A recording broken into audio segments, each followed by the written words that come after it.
വരുമ്പോട്ടോ ഇനി ആ ഫോണൊക്കെ അടിക്കാ തോന്നുന്നുണ്ട്. എന്തിനാടി വരുമ്പോഴത്തോളം ജോനിക്ക് ഇങ്ങനെ വിളിക്കാൻ നിക്കണത്? ഞാൻ എന്റെ ഫോൺ എടുക്കൊന്നുമില്ല. ഓനക്ക് എന്നെ മതിയായിട്ടുണ്ടാവും.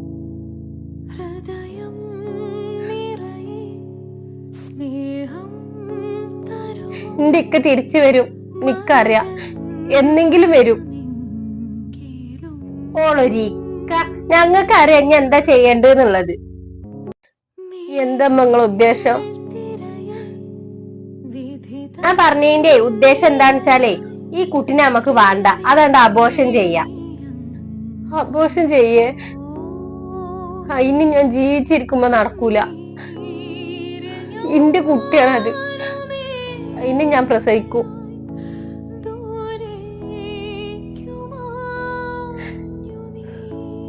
എന്നെങ്കിലും എന്റെ ഇക്ക തിരിച്ചു വരും. അതൊക്കെ നന്നായിട്ട് അറിയാം. വരും, കാത്തിരുന്നജി. കല്യാണം കഴിഞ്ഞ് 2 മാസമായപ്പോ ഇവിടെ കൊടുന്ന് ഇട്ടതാ. അപ്പോത്തിന് എനിക്കൊരു മാസം പള്ളേലും ഉണ്ട്. എന്നിട്ട് ഓണ്ട് തിരിഞ്ഞു നോക്കിയാ ഓൻ പോയ അന്നാണ്ട് ഫോണ് സ്വിച്ച് ഓഫ് ആക്കി വെച്ചതാ. ട്രോളിരുന്ന് ഇങ്ങനെ വർത്താനം പറയാൻ നിക്ക.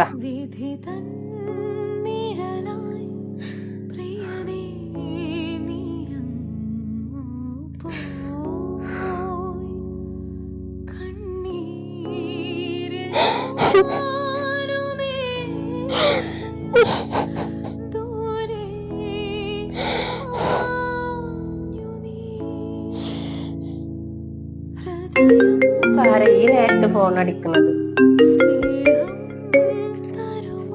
ഹലോ,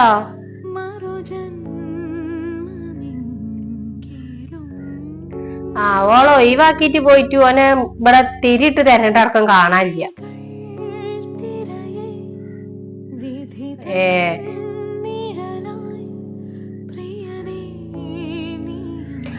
ഇനി അങ്ങനെ എന്തെങ്കിലുമൊക്കെ നോക്കേണ്ടി വരും. അല്ല അപ്പൊ ഇവളോടൊന്നും പറഞ്ഞിട്ട് ഒരു കാര്യമില്ല.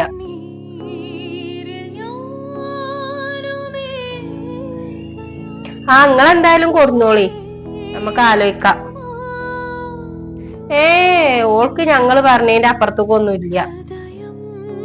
ആയിക്കോട്ടെ എന്നാല്. ആരമ്മ വിളിക്കണ്? അതെ, അനക്കൊരു കല്യാണാലോചന വന്നിട്ടുണ്ട്. വലിയ ഗൾഫുകാരനൊക്കെയാണ്. അപ്പൊ എന്തായാലും ആ കല്യാണം നടത്തണം. നിങ്ങൾ എന്ത് പറഞ്ഞാലും ഈ കല്യാണത്തിന് ഞാൻ സമ്മതിക്കൂല. എന്റെ ഇക്കാനെ ചതിക്കാനൊന്നും പറ്റൂല. എന്റെ വയറ്റിലൊരു കുട്ടി ഉണ്ടുമ്മ. എന്റെ വയറ്റില് കുട്ടി ഉണ്ട് എന്നുള്ളതേ ഞങ്ങൾക്കും അനക്കും മാത്രമല്ല അറിയുള്ളൂ. പുറത്താർക്കും അറിയൊന്നുമില്ലല്ലോ. ആ കുട്ടീനെ അബോർഷൻ ചെയ്യണം. പുറത്തുള്ളവർക്കൊന്നും അറിയില്ലല്ലോ അനക്ക് പള്ളേരുണ്ട് എന്നൊന്നും. പിന്നെ എന്റെ മാപ്പിള മരിച്ചതാണെന്ന് വിചാരിച്ചോളൂ ആൾക്കാര്. ഈ കല്യാണേ ആരെന്ത് പറഞ്ഞാലും നടക്കൂല. ഞാൻ ഇനി സമ്മതിക്കൂല്ല. അതിനിപ്പോ ഓളെ സമ്മതം ആർക്കാ വേണ്ടത്? പിന്നെ എത്രയും കാലം പോള് ഞങ്ങളെ സമ്മതം ഉണ്ടായിട്ടല്ലേ ഓള് കണ്ണി കണ്ട ആണിന്റെ പിന്നാലെ ഇറങ്ങി പോയതും പള്ളേലുണ്ടായി പോകുന്നതൊക്കെ. ഇനിയിപ്പോ ഞങ്ങള് പറഞ്ഞത് ഓളൊന്ന് കേക്കട്ടെ.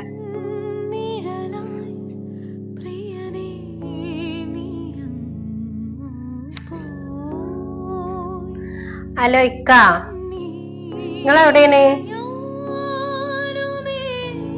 നിങ്ങളെ മകളെ മര്യാദക്ക് നിലക്കിർത്തി.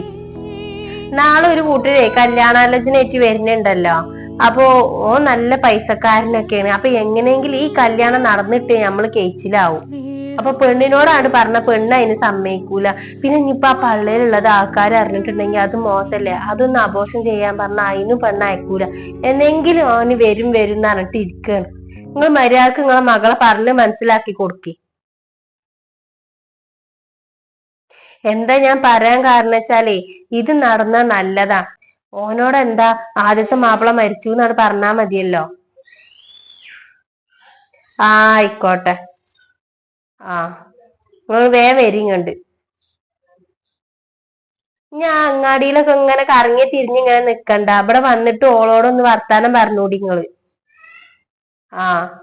എന്നാ ശരി എന്നാ. തന്തിയും കൊള്ളാം മകളും കൊള്ളാം. ഷായിന, ഷായിന, എടി ഷായിന, എന്തപ്പാ അനക്കെന്താടി ഇമ്മ പറഞ്ഞത് മനസ്സിലാവണില്ലേ? ഈ കല്യാണത്തിന് എന്താ സമ്മതിക്കാത്ത? ഈ കല്യാണം വേണ്ടപ്പ. ഞാൻ ഈ കല്യാണത്തിന് സമ്മതിച്ചിട്ടില്ല എന്നുണ്ടെങ്കിലല്ലോ അന്നെ ഞാൻ കുഴിച്ചു മൂടും. നോക്കിക്കോളുണ്ടു. മര്യാദക്ക് എന്നോട് ഉമ്മ പറഞ്ഞിക്കണ് കുട്ടീനെ അബോർഷൻ ചെയ്യാൻ വേണ്ടിയിട്ട്. അതും ഇജ്ജ് കേൾക്കണില്ല. ഇനി ഇജ്ജെങ്ങാനും ഞാൻ പറയണത് കേൾക്കാതിരിക്ക്.